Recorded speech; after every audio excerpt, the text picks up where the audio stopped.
Bueno, entonces, Vamos ahorita para allá. esperando que entonces el internet funcione bien. ¿Estamos listos? Ok, estamos listos para grabar. ¿Estamos listos, señor? Perfecto, listo por mi parte. Arturo, tú también, supongo.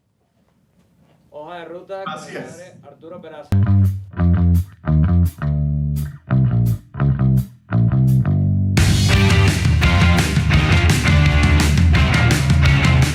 Bienvenidos todos. Y debo comenzar por agradecer, por supuesto, a nuestro invitado, el padre Arturo Peraza, sacerdote jesuita, rector de la Universidad Católica Andrés Bello en su módulo en Guayana.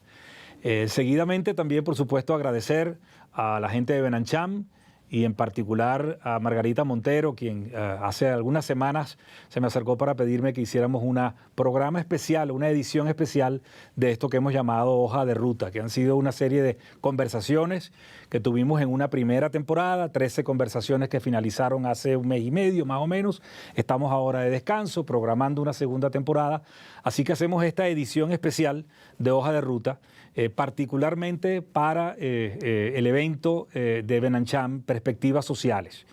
Es un evento que se realiza todos los años, está llegando a su aniversario número 20, así que mis felicitaciones a Margarita y a todo el equipo de Benancham que han estado desde el primer día en esto. Es un evento desde el punto de vista de su ámbito de acción, tal vez el más importante y de más proyección en el año, y tiene una serie de actores que van a estar conversando sobre este tema. Cuando Margarita se me acercó para pedirme que hiciéramos una entrevista, de las primeras personas que nos vino a la mente fue el padre Arturo Peraza. Ella me comentaba que no es muy común que un sacerdote esté en un evento de Benancham, pero siento que en estos momentos la sociedad venezolana está cruzada por todos los actores, y quién mejor que alguien como el padre Arturo Peraza para hablar de estos temas, las perspectivas sociales para Venezuela en el 2021. Arturo, agradecidísimo por tu tiempo y por tu dedicación. Sabemos que estás en Puerto Ordaz día y noche batallando al frente, además del módulo de la Universidad Católica Andrés Bello. ¿Cómo estás leyendo el país? Esta crisis que estamos viendo, ¿cómo la ha afectado la pandemia? ¿Cómo lees en general la situación social de Venezuela en estos momentos? Bueno, muchísimas gracias, agradecido a la gente de Benancham. Creo que la sociedad civil necesitamos ir haciendo cada vez más tejido de unidad, en ese sentido agradecido por la invitación que nos están haciendo. Me están haciendo a mí como sacerdote jesuita, miembro de la Iglesia Católica, y también desde la perspectiva de la misma universidad. Y en esta necesaria relación entre el mundo de la producción y el mundo de la educación. Creo que esta asociación sigue siendo inteligente para poder ayudar a sacar al país del marasmo en el que nos encontramos y que va a ser complejo y difícil, pero creo que los actores sociales, especialmente la sociedad civil, tienen un rol fundamental para impulsar caminos de salidas en el contexto, que van a ser progresivas, complejas, difíciles, porque la situación está planteada de esa manera.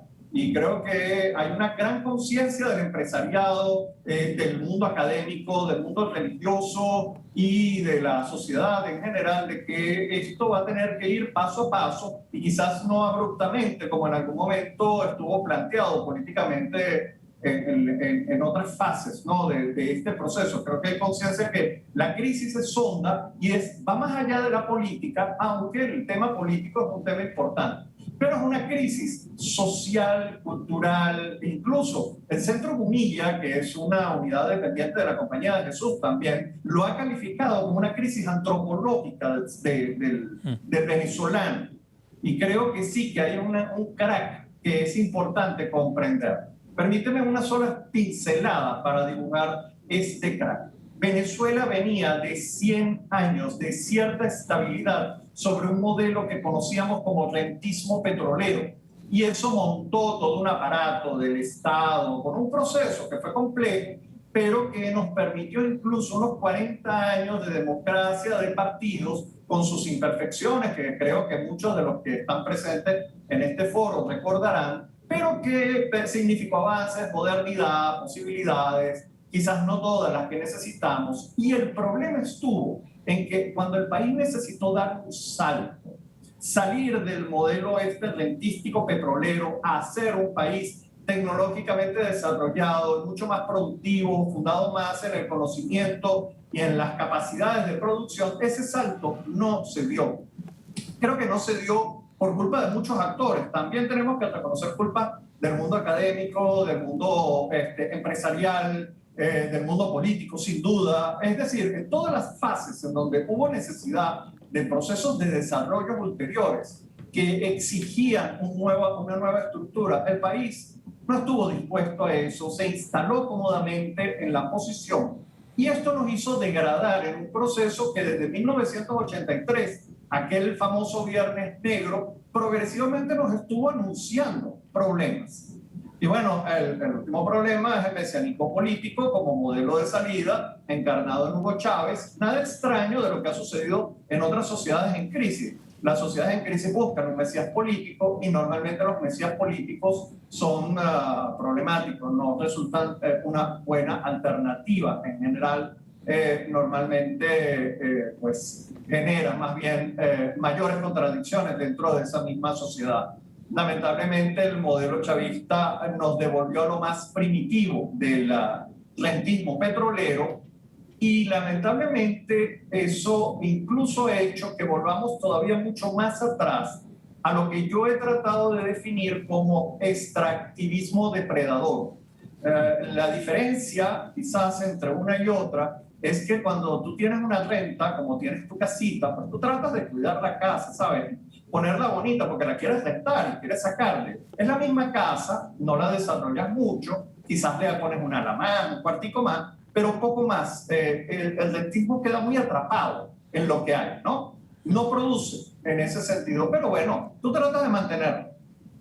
El extractivismo es que usted empieza a sacar la cocina, el lavaplatos, las mesas, empiezas a vender las cosas. Entonces, lamentablemente, eso es lo que estamos viendo hoy en día. Se extrae oro de manera brutal en unas situaciones de condiciones esclavistas. El Estado Bolívar, para mí, en donde yo estoy ubicado, Puerto Ordaz y toda la zona del sur que es minera, está hecha realmente, digamos, una zona de extractivismo del oro y de otros recursos, pero sobre la explotación de un trabajo esclavo, muy lejos de todo lo que habíamos pensado como modelo de desarrollo social. Entonces, claro, este modelo está fracturando a los venezolanos.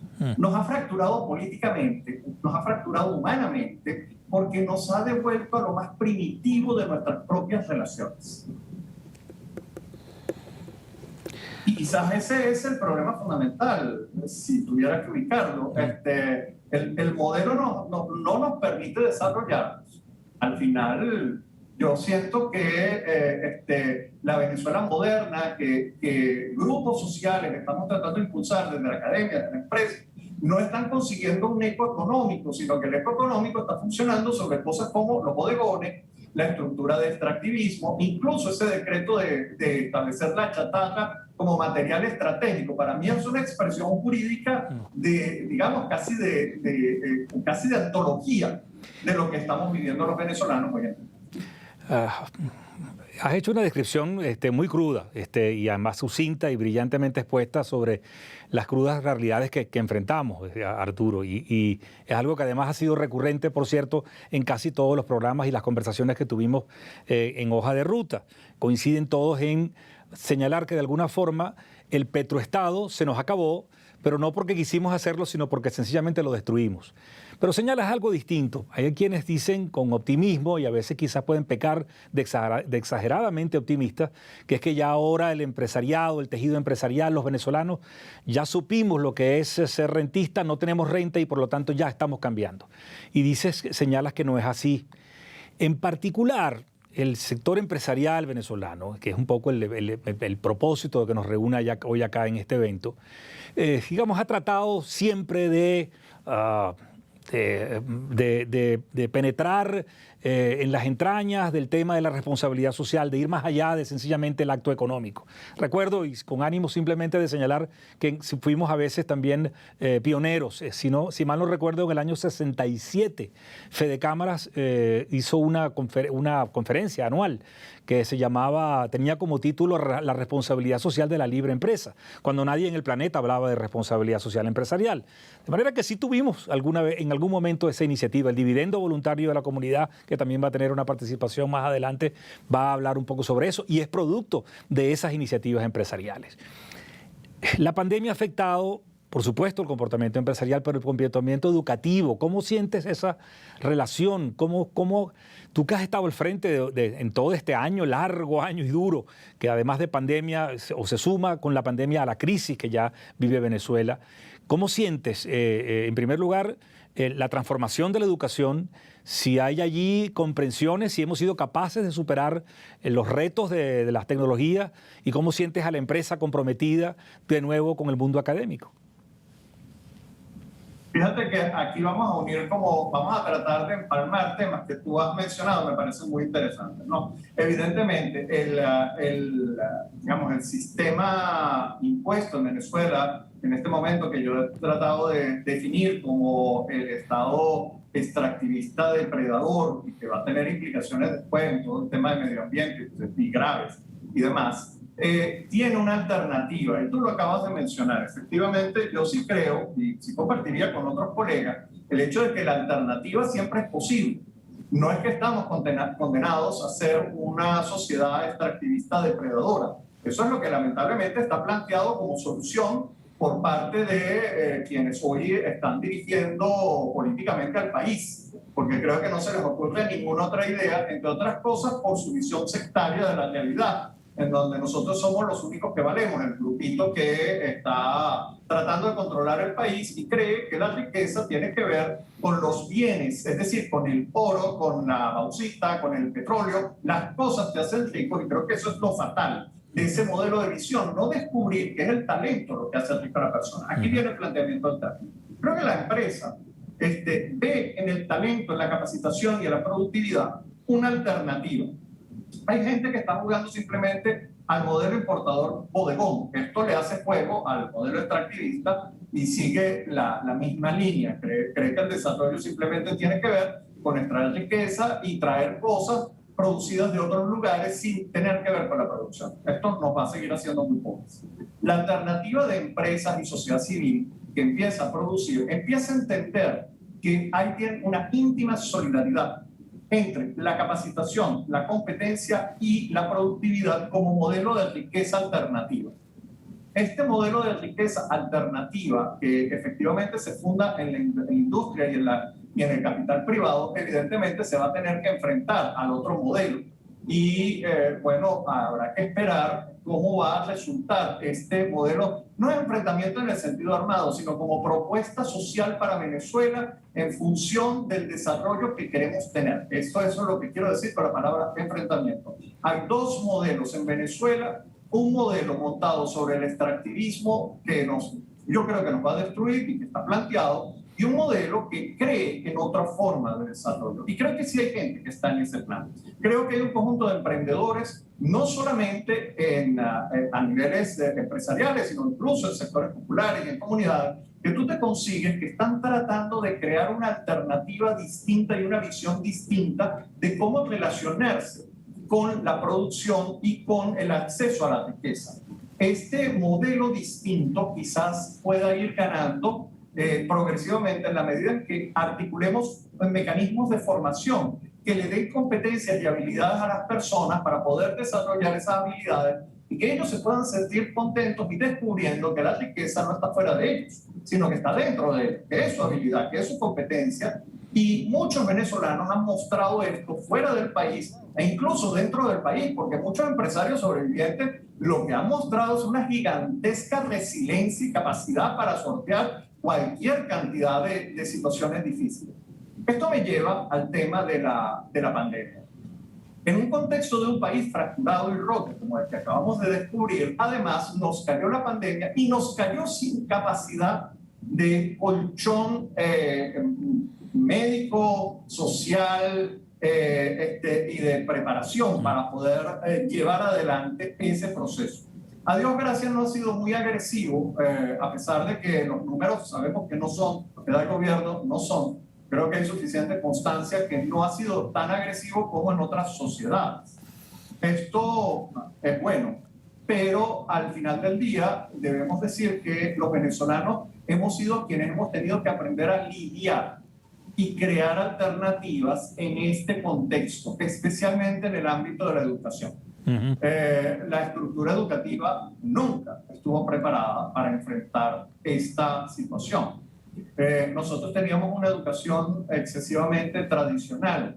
El uso de los medios tecnológicos era bastante limitado. Lo puedo decir incluso desde la Universidad Católica Andrés Bello, no se diga en los niveles de bachillerato o primaria, prácticamente inexistente. Y debo decir que no solamente a nivel de las escuelas públicas, que evidentemente es inexistente, sino incluso en colegios privados. Era bastante reducida, muy limitada. También el cuerpo docente estaba muy limitado porque no había sido formado en esa dirección, pero el siglo XXI, todos lo sabemos, está orientado en esa posición. Y bueno, creo que esta realidad nos obligó a todos a dar un salto cuántico. En general, a nivel global, este salto se le exigió a todas las instancias educativas, tampoco estaban excesivamente preparadas. Uno ha ido dialogando con los demás compañeros de otras universidades y se da cuenta del gigantesco esfuerzo que ha significado para todos. Pero aquí, particularmente, con las dificultades de conexión, con las dificultades que da el contexto que tenemos político y social, fue mayor el reto. Y aún así, siento que efectivamente hemos dado parte de ese salto. A un año de distancia ha habido un conjunto de aprendizajes muy importantes para la institución, para los estudiantes y para los profesores. En este momento, tú le preguntas a los estudiantes si se ven en este modelo o regresan a una presencialidad 100% y la mayoría opta por sistemas mixtos en este momento. Es decir, creen que debería haber parte de la formación en este esquema porque ven el futuro en esa dirección. Y me parece importante porque eso habla del tipo de desarrollo que queremos en el país. Me parece estupendo lo que has comentado.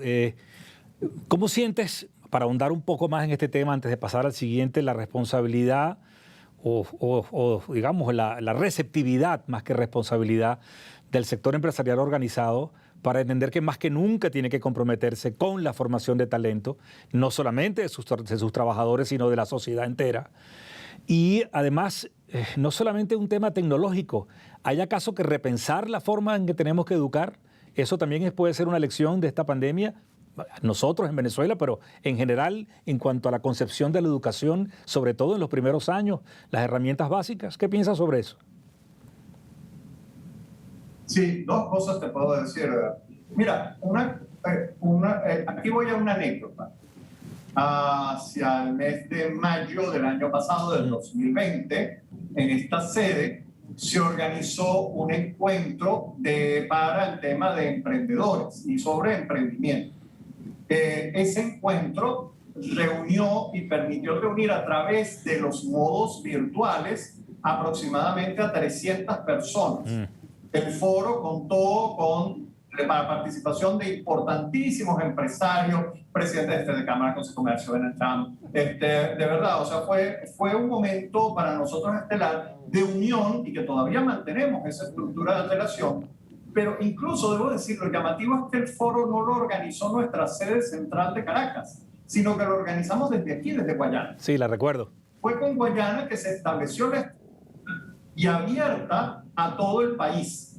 ¿Qué es lo que crea esto? Oportunidades, como el interior, que a veces ha quedado tan marginado, de pronto en este contexto es capaz de generar un evento que tiene impacto nacional y que se ha repetido además en otros lugares, porque uno va viendo cómo Barquisimeto, Valencia y otros lugares empiezan también a crear oportunidades de encuentro en donde empresarios y mundo académico nos estamos encontrando para plantearnos este segundo modelo que yo estoy insistiendo que es alternativo al que está planteado ahorita hegemónicamente. Por eso, digamos, ir abriéndonos oportunidades progresivamente podría plantear esas alternativas y creo que eso sí se está abriendo dentro del país, sin duda, con muchas dificultades y no es que va a estar exento de muchos peligros. Eso, sin duda alguna, siempre esperanzas, pero también siempre hay un lado desesperanzador, y no me refiero en particular a la situación tan trágica venezolana que tú has descrito muy bien al comienzo de esta conversación, sino al hecho de que un fenómeno como el de la pandemia global ha potenciado aún más las vocaciones autocráticas de los gobiernos, y me atrevería a decir que en casi todas partes del mundo. ¿Cómo sientes a los muchachos? ¿Están dispuestos a entregar libertad a cambio de seguridad y orden? ¿La pandemia los ha asustado? ¿Hay miedo allí o hay ansias de entender que la libertad individual tiene que estar por encima de todo?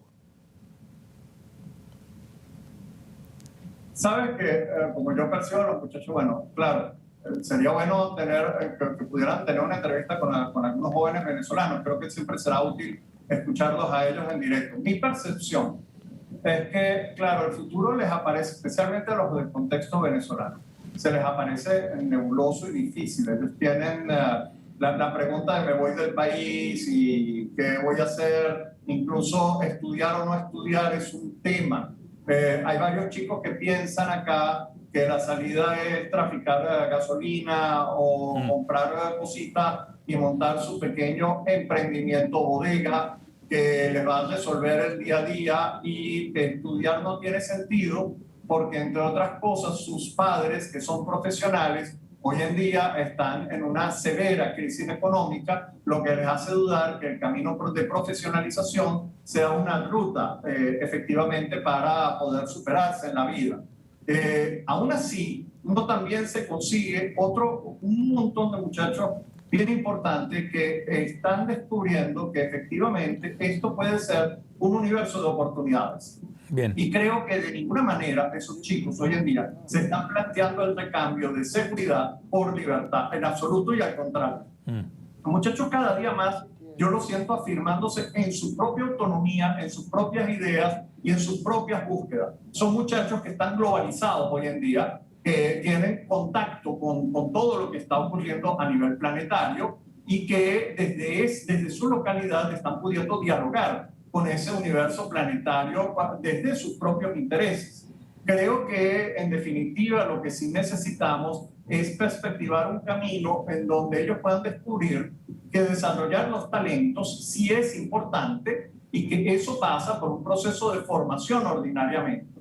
Siempre puede haber el peligro de lo que llamo yo Silicon Valley, que es, bueno, genios que desarrollan sus habilidades sin necesidad de pasar varios años de formación. Eso ocurre, pero hay que reconocer que el porcentaje de personas que pueden hacer ese tipo de desarrollo normalmente es reducido y se requiere ciertas características personales. Lo mejor es poder tener gente que pueda desarrollar progresivamente sus habilidades y consiga cómo empalmar su proceso de formación con este proceso globalizado. Creo que las universidades tenemos una responsabilidad fundamental de conectar a los chicos con el mundo y con la globalización y con el mundo internacional. Y eso hace que salgamos de esa visión localista, sí, que tratan de meter esos gobiernos que tú estás mencionando. Llamativamente, los gobiernos no liberales tratan de cerrar a su gente en sus localidades y en sus problemas, y tratan de que no vean hacia afuera. Creo que lo que tenemos que hacer como esfuerzo es justamente que los chicos se contacten con el mundo que los rodea, porque eso les brinda libertad. Celebro que escucharte y celebro, yo también lo siento así, pero alguien como tú que está al frente de una institución y conversa con esos chicos, como tú los llamas permanentemente, puedes palpar mucho mejor que muchos de nosotros que estamos en la actividad empresarial cada día. Ya estamos entrando en la recta final, contábamos con una media hora para esta conversación y, por supuesto, siempre tienes a bien hacer algún comentario adicional, pero en tus comentarios iniciales dejaste entrever el tema de la necesaria comprensión de enfrentar un proceso que no va a cambiar las cosas de la noche a la mañana. Obviamente no nos vamos a meter en temas de profundidad política, de cómo serían los eventos y cómo el gradualismo nos puede llevar a alguna salida o no. Pero quisiera terminar, como siempre solemos terminar estas entrevistas de Hoja de Rutas, con 3 preguntas. La primera de ellas, un poco haciendo referencia a este proceso que tú intuyes. ¿Qué te hace sentir optimista, o por lo menos en algún grado optimista, ¿Qué evento ves que está sucediendo en la Venezuela de hoy, desde el punto de vista social, pero también puede ser político o inclusive económico, que te haga confiar en que la sociedad va a salir adelante? Mira, sin duda yo creo que hay toda una cultura que se está generando en torno a devolver la responsabilidad a los ciudadanos en la producción económica que nos ha ido sacando del Estado paternalista, a pesar de que existe este Estado extractivista que, te digo, está alimentando solamente al gobierno, eso no está alimentando al Estado, tenemos un Estado disuelto, ¿no? La verdad es que lo que estamos enfrente a un Estado fallido, la sociedad se está viendo obligada a gestionar sus propios procesos. Y tú ves ciudadanos que tratan de gestionar cantidad de elementos que logren favorecer su vida. Esta asunción de propia responsabilidad en los procesos que nos ocupan creo que va a ser favorecedor de una sociedad civil mucho más comprometida. Ya tú decías que desde antes el empresariado venezolano tomaba conciencia del tema social. Creo que esta conciencia social que siempre ha existido en Venezuela en todos los niveles, ahora se profundiza en una conciencia por mejorar nuestra calidad de vida, haciéndola depender de nosotros como ciudadanos y de nuestra capacidad de invertir recursos y de poner fortalezas para ser mejores. Creo que esto va a crear condiciones de ciudadanía distintas a las que ya vivíamos en otro momento. Y por el otro lado, cada vez más la empresa privada está adquiriendo fortaleza económica, inevitable por este desastre en el que entramos, y creo que van a ser forzosas negociaciones entre este Estado que se fracturó y la empresa privada. Veremos qué va saliendo de ese proceso de negociación, que va a ser también doloroso, complejo, pero creo que hay fuerzas allí con que negociar. Excelente. Una palabra o una frase que a tu juicio defina el momento actual. Yo creo que es un periodo de transición que nos puede abrir oportunidades. Y para finalizar, ¿cómo ves el futuro de Venezuela? Es difícil. Podemos quedar atrapados en el marasmo que nos termine mandando a ser un país africano, como ha sido evidenciado en las encuestas de COVID que ha hecho la Universidad Católica Andrés Bello. Estamos fuera del parangón latinoamericano y hemos entrado al parangón de los países más pobres de África, y de eso hay muchas evidencias, y podríamos quedar entrampados en ese marasmo, lamentablemente. Pero también creo que, por el otro lado, existen un universo de oportunidades que se pueden abrir, y que de abrirse esas oportunidades, yo creo que esta es una tierra muy fértil, como lo fue hace varios años cuando llegaron la cantidad de migrantes venezolanos, que pueden abrir oportunidades a un nuevo desarrollo alternativo en Venezuela. Creo que por eso yo decía esto de transición con oportunidades, porque en definitiva están abiertos los dos caminos, y bueno, va a ser el proceso el que nos va a terminar definiendo hacia dónde va a jalar los siguientes 10 o 20 años de la historia venezolana. Padre Arturo Peraza, Arturo, ahora somos ya más cercanos, agradecidísimo por tu tiempo, hemos llegado al final de esta sección, de este seminario, y de nuevo mi agradecimiento a Benancham, a Margarita Montero, a todos los organizadores. Mucho éxito el día de hoy en el resto de las deliberaciones, y quedamos a sus órdenes. Gracias, Arturo. Un saludo a todos los compañeros de Benancham, de verdad agradecido por el esfuerzo que están haciendo de sostener empresas en nuestro país. Muchos saludos.